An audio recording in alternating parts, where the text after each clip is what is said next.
नमस्कार, मी अर्चना तुम्हा सर्वांचं होम कुक्समध्ये खूप खूप स्वागत करते. आणि आज आपण होम कुक्समध्ये बनवणार आहेत कुरकुरीत अळूवडी. त्यासाठी तुम्ही इथे बघू शकता जी अळूवडीसाठी जी पानं वापरली जातात ती घेतलेली आहेत. तर मंडळी, अळूवडीसाठी कोणती पानं वापरायची हे कसं बरं ओळखायचं, तर इथे अत्यंत सोपं आहे.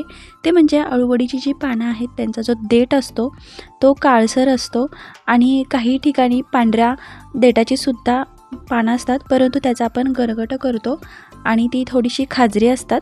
आता हे जे आपण पानं वापरणार आहे ते अजिबात खाजरं नाही. आता या पानाचे आपण देठ काढून घ्यायचे आहेत.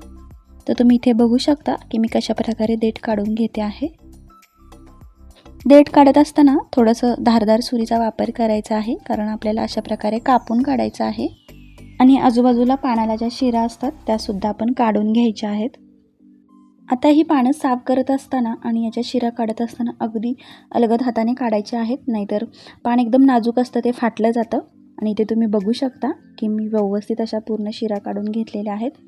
आता इथे दुसरी पद्धत आहे शिरा काढण्याची, जी सुरुवातीला सांगितल्याप्रमाणे देठ काढायचा आहे आणि पानाचं पाटावर किंवा एखाद्या पोळपाटावरती ठेवायचं आहे आणि लाटण्याच्या मदतीने असं अलगद असं दाबून घ्यायचं आहे. त्यामुळे पानाच्या ज्या शिरा आहेत त्या अशा लूज होतात आणि हाताने सुद्धा आपण अलगद अशा काढू शकतो. तुम्ही इथे बघू शकता. तर मंडळी, इथे आपण दोन पद्धत बघितलेल्या आहेत. तुम्हाला जे सोपे वाटेल त्याने तुम्ही पानं व्यवस्थित काढून घेऊ शकता. आता इथे आपले सर्व पानांचे जे देठ आहेत किंवा त्या जाडसर अशा शिरा आहेत त्या काढून तयार झालेल्या आहेत. आता यानंतर आपण पान एकदम स्वच्छ करून घेणार आहे. इथे तुम्ही बघू शकता की मी इथे ओलं कापड केलेलं आहे आणि त्याने मी पान व्यवस्थित पुसून घेते. बऱ्याचदा काय होतं, हे पान धुतल्यानंतर त्याला जे छोटे छोटे पांढरट असे जाळे असतात त्या धुवून निघत नाहीत. त्यामुळे कापडाने पुसलं की ते व्यवस्थित पूर्ण क्लीन होऊन जातं. त्यामुळे इथे शक्यतो ओला कापडाचा वापर करावा आणि पान छान असं साफ करून घ्यावं. यानंतर आपण एक वाटण बनवतो आहे. त्यासाठी मी इथे 7 ते 8 लसूणच्या पाकळ्या घेतलेल्या आहेत. त्यानंतर आपल्या आवडीनुसार आपण इथे मिरची वापरायची आहे. आपल्याला कसं तिखट खायला आवडतं, तर इथे मी 5 ते 6 हिरव्या मिरच्या घेतलेल्या आहेत. आता यामध्ये अर्धा इंच आपण आलंसुद्धा वापरणार आहोत आणि यामध्ये आपण थोडंसं तेल घालायचं आहे. गॅस मीडियम फ्लेमवरती ठेवायचा आहे आणि 2 मिनिट व्यवस्थित असं भाजून घ्यायचं आहे. अशा प्रकारे जेव्हा आपण वाटण तयार करतो तर आणखीन खमंग अशी चव आपल्या अळूवडीला येते. त्यामुळे मी हे 1-2 मिनिट व्यवस्थित परतवून घेतलेलं आहे. मिरची आणि लसूण थोडंसं तडतडल्यानंतर आपण यामध्ये 2 चमचा जिरं घालणार आहोत आणि जिरं पण 1 मिनिट त्याच्यानंतर भाजून घ्यायचं आहे. आता या वाटणामध्ये आपण मूठभर कोथिंबीर घातलेली आहे आणि कोथिंबीर घातल्यानंतर आपण इथे अर्धा चमचा ओवासुद्धा घातलेला आहे.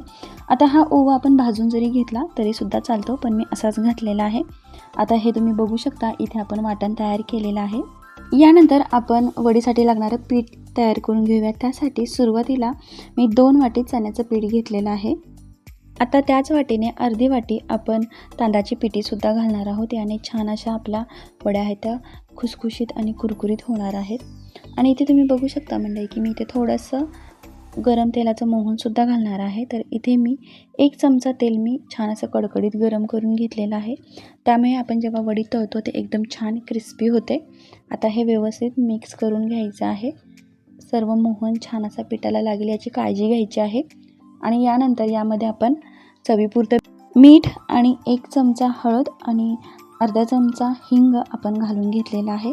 आता यानंतर आपण जे वाटण तयार केलेलं आहे ते सर्व यामध्ये वापरायचं आहे.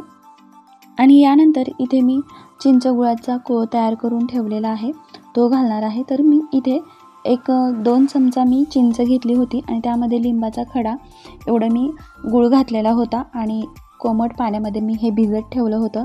साधारण अर्धा तास मी हे भिजत घातलं होतं आणि त्यानंतर हा चिंचेचा कोळ तयार झालेला आहे.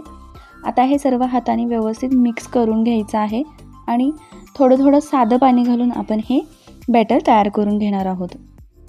तर मंडळी, पीठ तयार करत असताना एकदम थोडं थोडं पाणी करून घालायचं आहे, कारण जर का हे जास्त पातळ झालं तर व्यवस्थित पानांना लागलं जात नाही आणि पानांचे जे लेयर आहेत ते व्यवस्थित बसत नाहीत. आणि जास्त जाडसर झालं तर एकदम आपल्याला जशी क्रिस्पी हवी आहे तशी होत नाही. या ठिकाणी मी 2 चमचा तीळ घालते. आता हे सुरुवातीलाच घालायला हवे होते पण ते विसरले. आता माझ्या लक्षात आलं म्हणून मी पुन्हा तीळ घातलेले आहेत. आणि तुम्ही बघू शकता की यामध्ये मी पाणी आणखीन वाढवलेलं आहे आणि शक्यतो आपण एका दिशेनेच पीठ असं पटपट मळून घ्यायचं आहे, नाहीतर पिठामध्ये गाठी होतात. आणि इथे तुम्ही बघू शकता की आपल्याला अशा प्रकारे एकदम लूज असं पीठ हवं आहे. जास्त पातळ पण नाही आणि जास्त दाटसर पण नाही. आता इथे पीठ तयार झालेलं आहे. आता आपण वड्या तयार करून घेणार आहोत.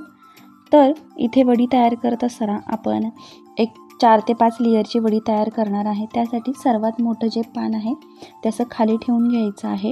यानंतर थोडंसं या पानावरती पाणी शिंपडायचं आहे, ते सर्व पसरवून घ्यायचं आहे आणि त्यानंतर जे आपण पीठ तयार केलेलं आहे ते आपण थोडंसं लावून घ्यायचं आहे. तर पीठ लावत असताना आपल्याला एकदम पातळ अशी लेयर तयार करायची आहे, जाडसर ठेवायचं नाही आणि पानाला सर्व बाजूने एकसारखं पीठ लागलं गेलं पाहिजे याची काळजी घ्यायची आहे. अधूनमधून जर का पिठाला थोडंसं जाडसर भाग लागला असेल तो काढून घ्यायचा आहे, कारण आपल्याला आणखीन यावरती पान ठेवायचं आहे. त्या जाडसर भागामुळे पान व्यवस्थित बसलं जात नाही आणि रोल आपला एकदम चांगला होत नाही. आता इथे दुसरा पण पान उलट्या दिशेने ठेवलेला आहे आणि पान ठेवल्यानंतर आपण व्यवस्थित ते दाबून घ्यायचं आहे. पानामध्ये जी पोकळी तयार झालेली असते ती पूर्ण बंद करून घ्यायची आहे आणि आता या पानावरती सुद्धा आपण थोडंसं पाणी शिंपडायचं आहे आणि जे पीठ तयार केलेलं आहे ते लावून घ्यायचं आहे.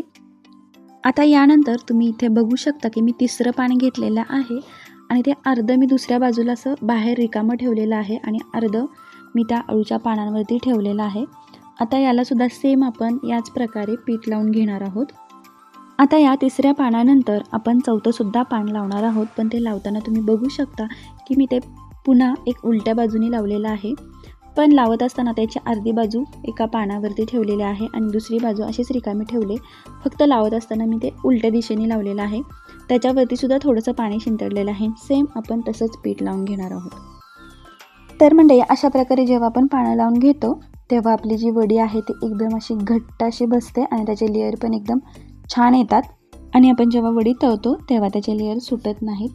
आता तुम्ही बघू शकता की दोन्ही बाजूनी मी पानं आहे ते दुमडून घेतलेली आहेत. आता याचा जो मोकळा भाग आहे त्याच्यावरती आपण थोडं करून पीठ लावून घ्यायचं आहे की ज्यामुळे रोल आहे तो व्यवस्थित चिकटला जाईल.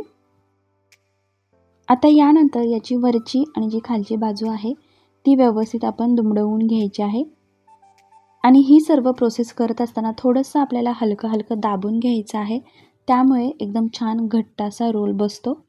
आता हे दोन्ही बाजू आपण दुमडवून झालेले आहेत. आता यालासुद्धा आपण वरून थोडं करून पीठ लावणार आहोत. यानंतर आता आपण मस्त असा याचा रोल तयार करून घेणार आहोत. तर तुम्ही बघू शकता की रोल करत असताना आपण हलकं असं प्रेस करायचं आहे, त्यामुळे एकदम दाटसर असा आपला रोल तयार होतो आणि इथे आपला मस्त असा वडीचा रोल तयार झालेला आहे आणि अशाच प्रकारे आपण सर्व रोल तयार करून घेणार आहोत. तर मंडळी इथे रोल तयार करून झालेले आहेत आणि जी उकडीची चाळण आहे त्याला मी मस्त असं तेल लावून घेतलेलं आहे आणि यानंतर आपण हा जो मोठा साईजमध्ये झाला होता रोल तो मी थोडासा कापलेला आहे, त्याचे 2 भाग केलेले आहेत आणि हे आपण चाळणीमध्ये ठेवायचं आहे. परंतु हे उकडायला ठेवायच्या आधी प्रत्येक रोलला खालून वरून सर्व बाजूने व्यवस्थित तेल लावून घ्यायचं आहे की ज्यामुळे हा रोल आहे तो खाली चिकटला जाणार नाही. तर याच पद्धतीने आपण सर्व रोल तयार करायचे आहेत आणि चाळणीमध्ये उकडायला ठेवायचे आहेत. इथे वडी उकडण्यासाठी मी पातेल्यामध्ये पाणी घेतलेलं होतं आणि ते पूर्णपणे कडकडीत गरम झालेलं आहे. आता ही चाळणी आपण अशी या पातेल्यावरती ठेवायची आहे आणि याच्यावरती आपण घट्ट झाकण लावून ठेवायचं आहे आणि साधारण आपल्याला एक 15 ते 20 मिनिट मीडियम फ्लेमवरती, मीडियम टू हाय फ्लेमच्या मध्ये व्यवस्थित आपल्याला उकडवून घ्यायचं आहे. तर इथे बघू शकता तुम्ही की 20 मिनिट पूर्णपणे झालेले आहेत. आता आपण वडी बघूयात व्यवस्थित उकडलेली आहे की नाही. त्यासाठी इथे मी एक सुरी घेतलेली आहे आणि एका वडीमध्ये अशी घातलेली आहे आणि तुम्ही बघू शकता अजिबात कुठेही पीठ चिकटलेलं नाही. तर याचा अर्थ की वडी आपली छान उकडलेली आहे. आता हे बाजूला करून थंड करून घ्यायचं आहे. आता हे साधारण एक 15 ते 20 मिनिटामध्ये थंड झालेलं आहे. आता याचे आपण छोटे काप करून घ्यायचे आहेत. तर इथे तुम्ही बघू शकता की आपण मस्त अशी वडी कापतो आहे आणि प्रत्येक वडीला मस्त असे लेयर पडलेले आहेत. आता इथे वडी कापत असताना आपण एकदम मीडियम साईजलाच कापायची आहे, जास्त जाडसर कापायची नाही. तुम्ही इथे बघू शकता की मी कशा प्रकारे कापते आहे. अशा प्रकारे आपण जेव्हा वडी कापतो तर ती तळताना एकदम छान अशी क्रिस्पी होते आणि तुम्हाला जर का परतायची असेल तर तुम्ही या साईजमध्ये कापू शकता. आता इथे आपल्या वड्या पूर्ण कापून तयार झालेल्या आहेत. आपण याला तळून घेऊया. त्यासाठी मी तेल आधीच गरम करायला ठेवलेलं होतं आणि तेल मस्त असं कडकडीत गरम झालेलं आहे. आता यानंतर गॅस हा मीडियम फ्लेमवरती ठेवायचा आहे आणि त्यानंतर आपण यामध्ये वडी सोडायची आहे. तर वडी सोडत असताना अगदी मोजक्यात सोडायच्या आहेत. एक 5 ते 6 सुरुवातीला सोडू शकता, त्यापेक्षा जास्त सोडायचे नाहीत. म्हणजे शेवटी ते तेलाच्या क्वांटिटीवरती आहे की तुम्ही किती तेल ठेवलेलं आहे. आता यामध्ये मी शक्यतो 5 ते 6 सोडू शकते आणि वडी सोडत असताना सांगितल्याप्रमाणे गॅस मी हा मीडियम फ्लेमवरती ठेवलेला आहे आणि त्यानंतर आपण यामध्ये वडी सोडून घेतो आहे. तर वडी सोडत असताना जास्त हाय फ्लेम ठेवायचा नाही, नाहीतर वडीचे लेयर असतात ते झटझट असे सुटतात आणि तेलामध्ये वडी विरघळते. तर सुरुवातीला वडी जेव्हा आपण तेलात सोडतो तर 1 मिनिट त्याला अजिबात उलटणं लावायचं नाही, नाहीतर वडीचे तुकडे होऊ शकतात. तुम्ही इथे बघू शकता की 1 मिनिटामध्ये अलगद अशा तरंगत वरती आलेल्या आहेत. आता यानंतर आपण झाऱ्याच्या मदतीने व्यवस्थित पलटवून घ्यायच्या आहेत. वडी पलटल्यानंतरसुद्धा पुन्हा 1 मिनिट आपण अजिबात हलवायची नाही आणि 1 मिनिटानंतर पुन्हा आपण सतत उलटपालट करत आपण छान अशा गोल्डन ब्राऊन रंगावरती क्रिस्पी मस्त अशा तळून घ्यायच्या आहेत. तर मंडळी इथे आपली वडी छान अशी तळून तयार झालेली आहे. आता आपण बाजूला काढून घ्यायची आहे. तर इथे सांगितल्याप्रमाणे तुम्ही इथे वडी तळूनसुद्धा खाऊ शकता किंवा परतूनसुद्धा खाऊ शकता. दोन्ही प्रकारे सुद्धा वडी एकदम छान लागते. तर मंडळी इथे आपली रेसिपी पूर्ण झालेली आहे. तुम्हाला कशी वाटली मला कमेंट बॉक्समध्ये नक्की सांगा. आवडल्यास तुम्ही ट्राय करून नक्की पहा आणि अशा छान छान रेसिपींसाठी आपल्या होम कुक्स या यूट्यूब चॅनलला नक्की सबस्क्राईब करा. चला तर मग मंडळी आता भेटूया अशाच आणखीन एक नवीन रेसिपीमध्ये. तोपर्यंत बाय.